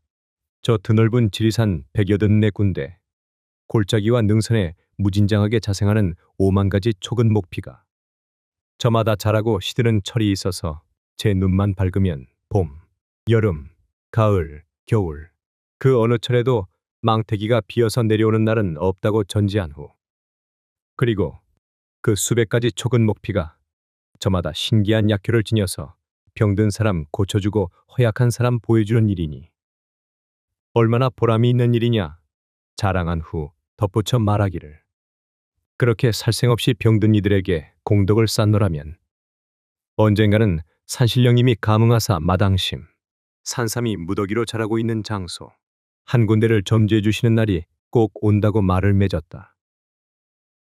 사냥꾼과 약초관 어느 쪽도 꾼자가 붙도록 미천한 직업일 수밖에 없다. 그리고 무일푼인 허준에게 당장 선택할 수 있는 생업은 그 둘 중 하나일 뿐이리라. 그건 뜻아니한 구일서란 고마운 인간을 만나 그가 권하는 인간적인 호의를 뿌리칠 수 없다는 점에서도 그러하고 또 둘 중 그 어느 쪽도 산속을 돌아다니며 남의 눈에 많이 띄지 않는 생업이라는데 마음이 움직였다. 그러나 지금의 자기의 처지에서 더 이상 다른 선택이 있을 수 없다는 것을 알면서도 허준의 마음속에서 무언가가 그의 결심을 가로막았다. 그건 무언가 골짜기를 달리고 산비탈을 오르내리는 일이라면 어려운 일도 아니란 생각이 든다. 용천에서 술친구 양태놈을 만나고자 저 험준한 군서산 봉수대에 무시로 오르내리던 체력이다. 자기를 감싸줄 사람들을 서서히 다 사귀기까지 인가와 떨어진 산속에서 생업을 한다는 것은 오히려 자기가 바랄 만한 생업일 것이다. 그러나 다시 허준의 마음속에 우뚝 강렬한 영상이 비껴가며 허준의 결단을 방해했다. 그자와 대체 어떤 인연이 되려는 건가? 영상의 주인공은 유이태였다. 그 도도함, 교만에 가까운 오연함, 그리고 서리발처럼 차가운 눈빛 속에 번뜩이던 자신감. 의원이 되련다는 생각은 꿈에도 한 적이 없는 허준이다. 그러나 그때 허준의 눈에 비친 유이태는 허준이 그의 생애에서 처음으로 본 하나의 완성된 인간의 모습이었다. 의원도 신분은 한낱 중인의 범주다. 더러 유일하 하여 양반 신분 속에서 의원 노릇을 하는 이가 없는 바는 아니로되 의술은 학문의 경지에서 평가되지 않는 시대이고 보면 어엿한 양반으로서는 업으로 삼을 수는 없는 천직이라는 것이 사회의 통념이었다. 그럼 유이태도 유이일까? 아닐 것이다. 밝혀본 바는 없되 허준은 그렇게 단정했다. 원로에 찾아온 큰가쓴 병자를 향해 너는 이미 죽은 송장이노라며 이런지하에 내쳤을 때 큰가쓴 병자가 양반에게 이럴 수 있으냐고 대든 것도 유이태가 그와 동등한 신분의 양반이 아니란 걸 말하는 증거일 것이다. 어떻소? 사냥꾼과 약초꾼들이 돌아간 후 주막까지 배웅 나오면서 시종 묵묵한 허준에게 구일서가 물어왔다. 만일 약초꾼으로 풀린다면 그 약초는 어디다 내다 파오? 유의원 댁이요? 허준의 말 끝에 걸음을 세우며 구일서가 돌아보았다. 그 집에서는 남의 약초는 사지 않소. 소용되는 약초는 그 댁의 마당쇠 놈들이 제철 따라 캐오고 나니까. 왜 일껏 캔 약초 팔 데가 없어 썩힐까봐 미리 걱정이오. 기왕사 약초 캐는 일로 접어들려면 유이태 그 사람 밑에 있고 싶어서. 유의원 밑에? 그러합니다. 그 사람하군 아까 다퉈놓고 2번씩이나 말대꾸하는 걸 나도 보았소. 모르겠소 왜 그랬는지. 그러나 기왕 약초꾼이 되려면 그 사람 밑에 있고 싶소. 의술을 배우려는 욕심인지는 모르나 그 사람 제자는 키우지 않소. 그러나 병사에 있는 건 제자들 아니오. 그렇지. 이놈 저놈 행여나 그 사람의 비방의 일부라도 전수받을 수 있지 않을까 하는 욕심으로 그렇게 몇 년씩 그 집에 붙어 있소만 대개는 빈손으로 떠나오. 비방? 그런 게 있기에 병을 그렇게 잘 보는 거 아니오. 그러나 아마 그 비방은 제 자식한테나 물려주지. 다른 사람에겐 어림도 없을 거요. 내 알기에도 근 10년이나 버티다가 끝내 아무것도 못 배우고 욕을 퍼부으며 떠난 제자를 여러 사람 봤으니까. 10년. 방 안에 촛불이나 병불을 들고 조석으로 가까이 붙어 있는 자는 모두 5년, 7년 넘은 자들이고 마당에서 설치는 자들도 3년, 4년씩은 넘은 자들이오. 그러나 병사의 피고름 묻은 것, 빨래질까지 온갖 심부름 다 해주고 붙어 있어봤자 그저 먹고 자는 것 웬. 저 혼자 배우려면 배우라는 식이지. 유의원 스스로 이건 이렇고 저건 저렇고 말문을 열어주지는 않는다오. 허준이 다시 말했다. 날 그 집에 있도록 주선을 해줄 수 없으리까? 내 말이 고지 안 믿기는 모양이오만. 믿소. 믿지만 어쨌든 날 그 집에 주선을 해줄 수 없으리까? 구일서가 잠시 어안이 벙벙해서 그 허준의 고집스러운 눈매를 지켜보았다. 그리고 다시 딱한 듯이 말했다. 오라고 부르지도 않고 간다고 잡지도 않는 그런 차가운 사람인데 가서 시키는 약초 캐오고 군불 지피고 병자들 온갖 시중 다 들어도 고작 제 입 하나 건사해주는 것뿐인데 만일 그 집에 찾아 들어간다면 그럼 어머니와 안식구의 생계는 어쩔 생각이시오? 허준은 잠시 말이 막혔다. 잘 생각하오. 저만한 경지에 이른 사람을 보면 사람 누구나 자기도 그럴 수 있을 것처럼 욕심내기 쉬우나 구름 잡는 얘기요. 이어 구일서가 허준을 보며 부드럽게 웃음 지었다. 좌우간 그 얘긴 잠시 미루고 참 내 집에는 기별해놨소. 내일 아침 함께 우리 집으로 옮깁시다. 내일? 외로운 처진지 마누라도 좋아하고 어머니도 말친구 될 만한 분이 오신다니 아주 반깁디다. 말은 고마우나. 다른 대답은 마오. 아니 그럼 젊은 부부가 마냥 주막방에서 지낼 참이요. 감사에 눈이 뜨거워지는 허준을 향해 구일서가 껄껄 사람 좋은 웃음을 터뜨렸다. 젊은 부부가 마냥 주막방에서. 순간 구일서의 그 무심한 말이 허준의 가슴을 아프게 찔러왔다. 부부의 행세이지만 기실다히 그녀는 이 못난 산에 의지한 채 아직 머리도 안 푼 처녀가 아닌가. 어머니 또한 헌신적인 그녀를 보며 어디든 잠시만 안정하면 신방을 치르리라 얼마나 뇌시던가. 소설 동의보감 제9화 허준이 구일서와 헤어져 주막에 이르자 기척을 기다리고 있었던 듯 희미한 초롱불이 내비치는 주모의 방에서 다이가 나와서 다소곳이 맞았다. 이어 그 주모의 방에서 나오는 어머니의 안색도 아들의 등에 업혀 유이태의 집에 달려가던 때의 고통은 씻은 듯이 사라진 환한 얼굴이었다. 차도가 계시오니까? 오냐 다 나았어. 여태 유 의원 얘기를 듣느라. 유 의원 얘길 누구에게 말입니까? 대답 대신 손씨가 다이와 함께 쓰는 주모의 곁방으로 들어갔다. 유 의원 얘기라니 누구에게 무슨 얘기를 들었습니까? 방에 둘러앉은 뒤 허준은 다시 어머니가 주모에게 들었다는 유이태에 관한 이상한 소문을 들었다. 냄새를 맡다니요? 주모의 말인즉 유 의원 그분이 배를 타고 멀리서 온 걸 알아맞힌 건 무슨 점장이 같은 예언이 아니라 유 의원이 우리가 오랫동안 해로를 거쳐오며 몸에 밴 바다 냄새를 맡아낸 것이라는구나. 이미 하륙하여 여러 날이 지났는데 어찌 아직 우리 옷자락에 바다 냄새가 남아 있습니까? 저도 어머님도 그런 말을 했더니 주모가 웃으면서 그 양반 코는 유별나서 아무리 옷을 갈아입고 와도 대엿새 전 장례를 치르고 온 상주의 몸에서 송장 냄새까지 맡아낸다 합니다. 우리 일을 알아맞춘 것 말고도 그 유이태란 의원은 남이 흉내내지 못할 기행이 많은 의원이라는구나. 대체 무슨 얘기를 또 들었습니까? 다희가 어머니 대신 대답했다.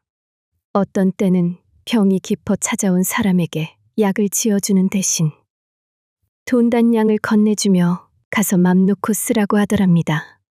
약 대신 돈을 주어? 예, 자세히 들은 대로 얘기해보. 그 병자는 주모도 잘 아는 사람이랍니다.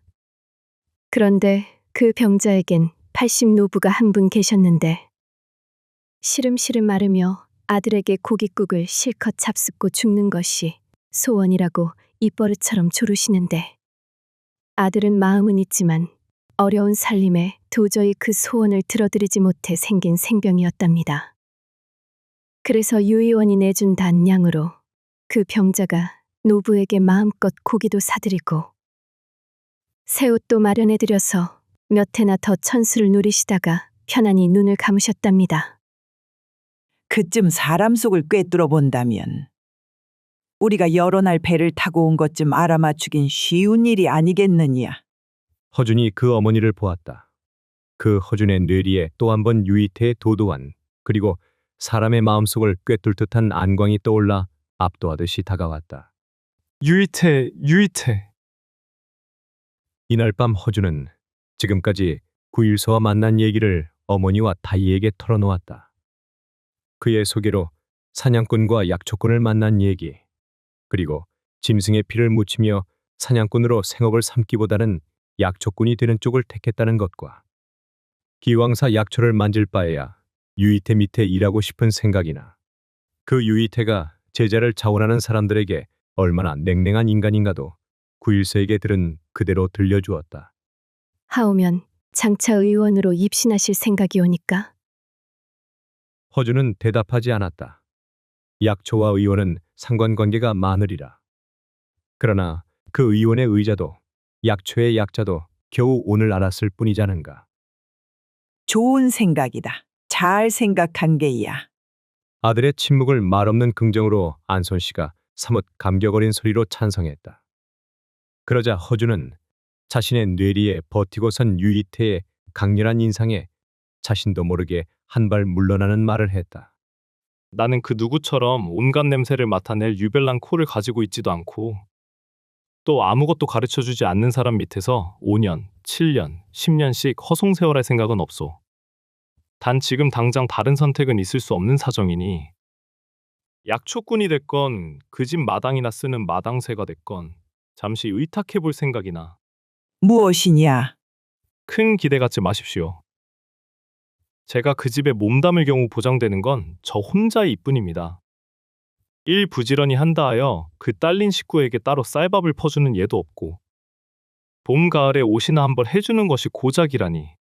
가서 잠시 몸을 의탁해 있어 보다가 이도 저도 아니다 할 땐 다시 나와야지요. 침묵 끝에 손씨가 입을 열었다. 사람이 무엇인가 이루고자 할 때 애초 뜻이 굳세어도 종단에 이루지 못하는 일이 많다 하지 않느냐. 그렇다면 잠시 몸을 의탁하는 그런 마음으로이야. 어찌 내 뜻만큼 이룰 수 있느냐.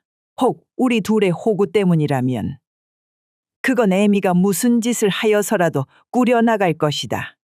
무슨 짓이라니요? 어머니가 하실 수 있는 일이 무엇입니까? 남정네처럼 마연동 사찰광에 가서 남 대신 부역을 할 수 없을 게고요. 이번에는 다희가 입을 열었다. 서툰 솜씨라 누가 알아줄진 모르오나 서방님께서 뜻을 세우신다면 제가 바느질 솜씨를 팔아서라도 어머님을 모시겠습니다.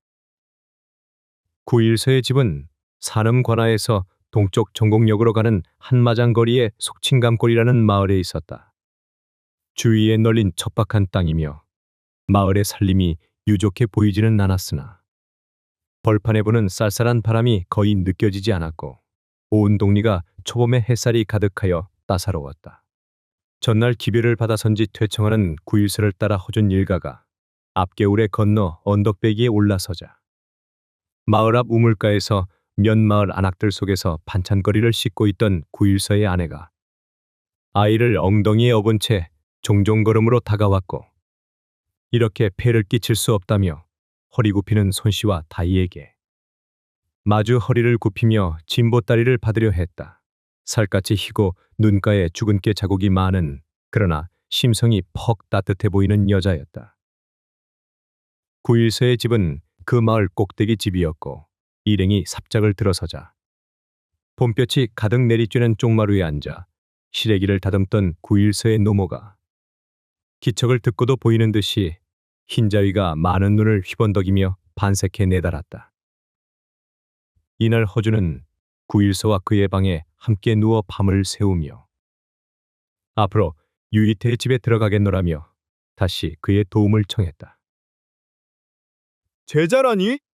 유이태는 출타 중이었고 허준을 소개하고자 함께 왔던 구일서가 관하로 돌아가자 전날 낯익은 마당쇠 중에서 장쇠라 불리는 털보가 갑자기 허준을 뒷곁 헛간으로 끌고 가더니 대뜸 눈을 치뜨며 물었다.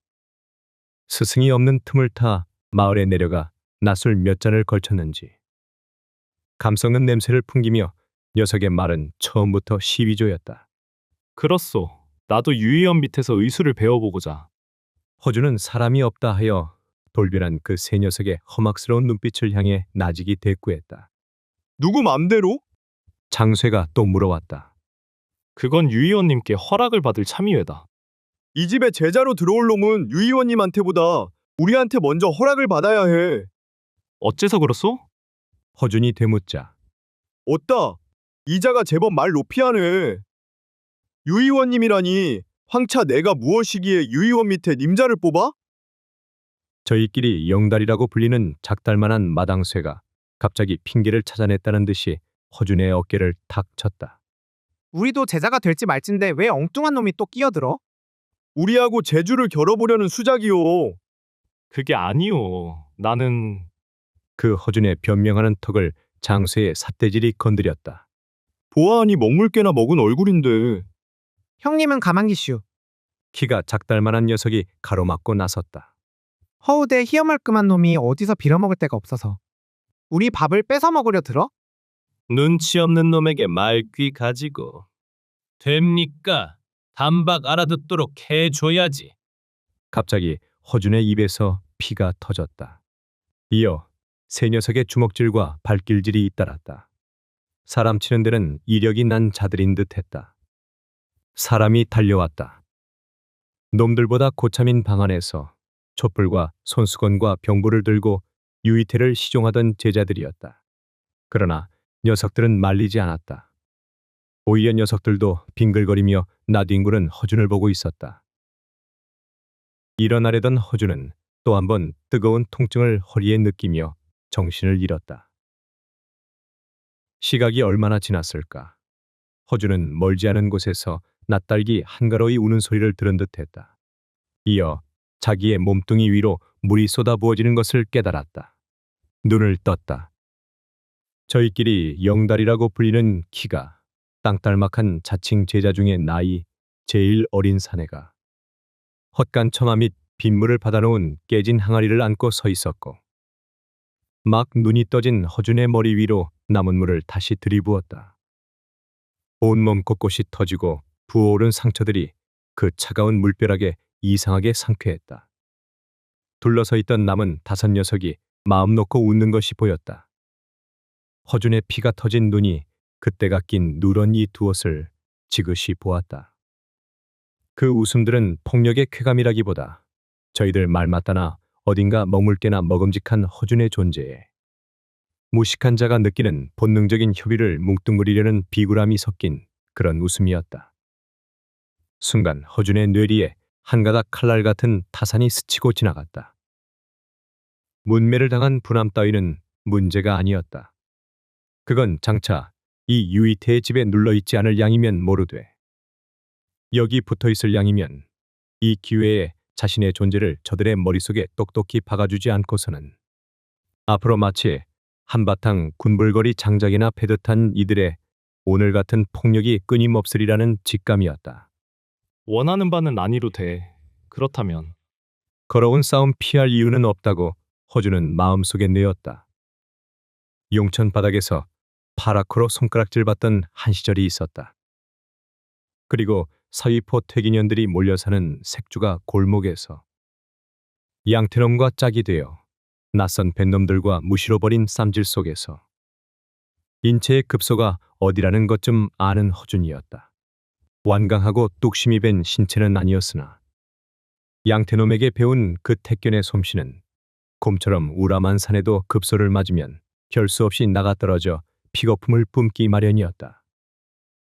또 패쌈이란 웬만치 독한 자들이 아니고선 저들이 믿는 가장 센 자가 쓰러지면 나머지는 도망치는 생리도 알고 있었다.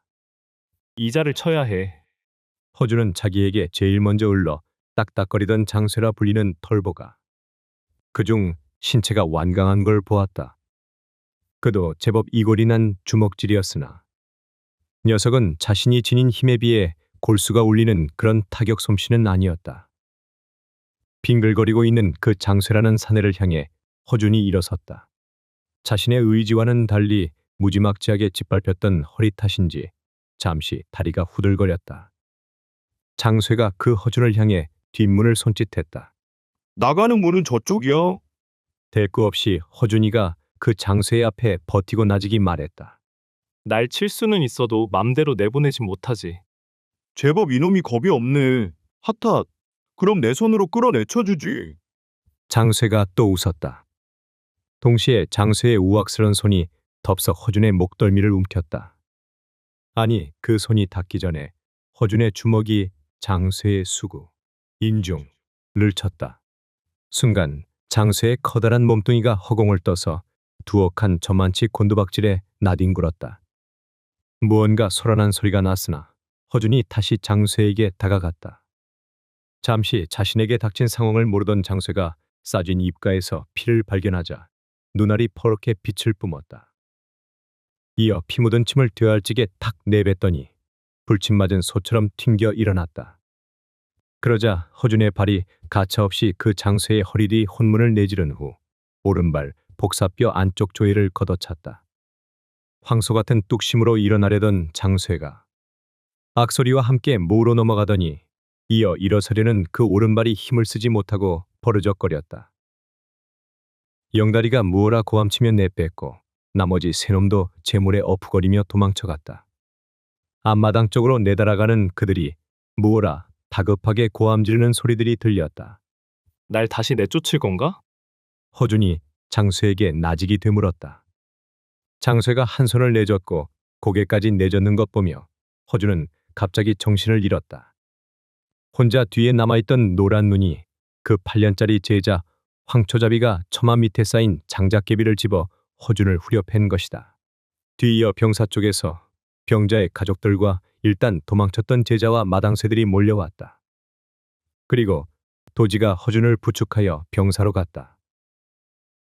해질녘 출타했던 유이태가 돌아와 아들 도지로부터 허준의 출현과 집안에서 있었던 소동을 들었으나 그 도지 뒤에 꿇어앉은 허준을 향해 흘긴 눈길을 한번 던졌을 뿐 가타부타 말 한마디 건네지 않고 안채로 건너가 버렸다. 자기의 이름을 캐묻던 관심을 씻은 듯이 지운 차가운 태도였다.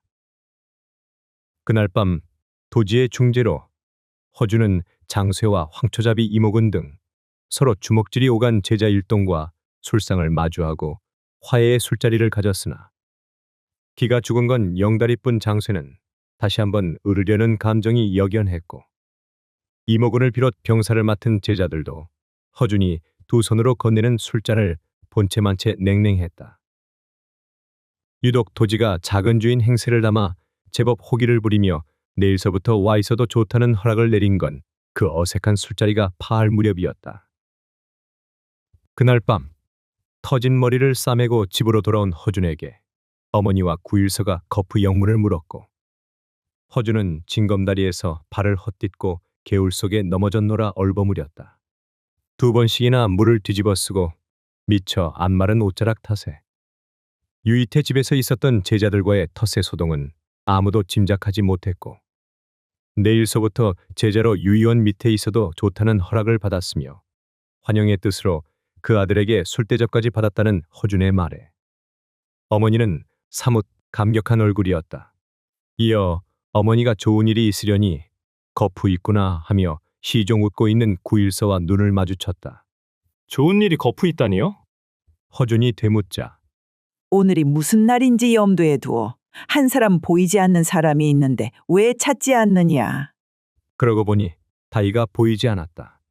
어디 갔습니까? 뒷방에 신방을 마련해 놨어. 손씨가 화난 얼굴로 말했다. 허준이 놀라서 어머니와 구일서의 웃는 얼굴을 돌아보았다. 난 아직 그 사정을 몰랐었네. 구일서가 새삼 말문을 열었고 어머니가 의아한 아들에게 털어놨다. 이런저런 얘기 끝에 너희들의 얘기를 꺼내자 금시 그 얘기가 이 양반 귀에까지 들어가고 그리고 아무리 어려운 처지기로 어찌 명색만의 부부로 있을 수 있냐며 그 방을 아예 너희 둘 방으로 내놓으셨어. 방을 내놓다니요? 두 분 노인분들은 말동무하시며 아랫방에 함께 거처하셔도 될 듯 싶고 그 밖에야 찬물 한 그릇 떠놓고도 맹세만 굳으면 부부다 싶어서 자당님과 의논해서 내가 서둘렀소. 혼사란 일륜지 대사인데 사람들도 모아 술잔이라도 돌리며 이웃간에 알리고도 싶었으나 서로의 사정이 구차한 터이고 또 이미 내외간으로 알고 있는 터에 새삼구설에 오르내리는 건 그대도 원하는 바가 아니다 싶어 그냥 정갈하게 상만 하나 차렸어. 다행히 꾸며놓고 사용 않던 이불이 한 채 있어서 그걸 옮겨다 놓았고 평생에 한 번 있는 일이니 조금은 격식을 차리고 싶다마는 서글퍼하지 말고 그대로 따르거라. 형편을 따지자니 셈이 풀릴 때가 언제일지. 그건 너무 난감한 일이고 하여. 너도 너련이와 저 아이를 위해서도. 구일서를 향한 허준의 눈시울이 뜨거워졌다. 허준이 말없이 자세를 바로 한 후 구일서에게 깊이 고개를 숙였다. 이 은혜 잊지 않으리다. 결코 잊지 않으리다. 구일서가 당황하여 그 허준을 잡아 일으키며 말했다. 내 사정일랑 차츰 말할 기회가 있을 것이오만 전임 사또 조영감은 내 재생의 은인이시오. 그분이 아니 계시나 이런 일이 그분에 대한 은혜의 만분의 일이라도 갚는 일이거든. 나 또한 정말 기쁘오이다. 그 밤 허준이 구일서와 그 가족과 어머니의 재촉을 받으며 신방에 든 건 열하을의 늦은 달이 동산 위에 한참 솟아오른 제법 밤이 이슥한 시각이었다. 비록 육리를 갖추지 못한 채 명색뿐인 초례상 앞에서 구일서를 집사 삼아 교배례와 진찬만으로 생략한 혼인 절차였으나 그 신랑을 맞아준 다이의 가슴은 따뜻했다. 분첩처럼 부드럽고 섬세한 그녀의 살결들이 허준의 거센 숨결 앞에서 때때로 경련했다. 어디선가 꽃망울이 터지는 소리가 들릴 듯이 조용히 봄밤이 깊어갔다.